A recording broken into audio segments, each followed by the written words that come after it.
Parlons à présent du plan national de développement de la transition avec cette formation des PME-PMI supervisée par le commissariat du plan et du PNUD. L'événement a vu la présence du vice-premier ministre Alexandre Barrot-Chambrier.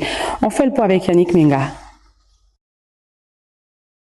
C'est un des multiples ateliers de formation visant à sensibiliser et vulgariser le programme d'urgence de développement communautaire, réunissant près de 300 PME-PMI afin de les sensibiliser à la méthode de passation de marché via le logiciel Quantum du programme des Nations Unies pour le développement.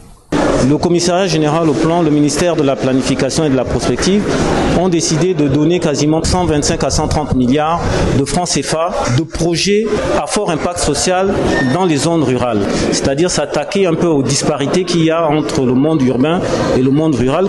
J'ai travaillé avec ces entreprises pour leur expliquer un peu les principes de passation des marchés au niveau du PNUD et leur expliquer aussi comment on s'enregistre dans notre plateforme Quantum ainsi que comment on suit les différentes étapes pour pouvoir soumissionner à un appel d'offres.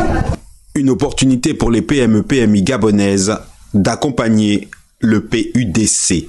Les critères sont un peu élevés, mais on va s'atteler à se développer, à s'améliorer et à répondre aux exigences des bailleurs internationaux. Retenons que les instances dirigeantes, par le biais du vice-premier ministre, encouragent les opérateurs économiques conformes à emboîter le pas en s'inscrivant sur la plateforme numérique dédiée à cet effet pour avoir une chance d'obtenir leur part de marché, car ce sont eux qui mettront en œuvre ces portefeuilles sur le terrain.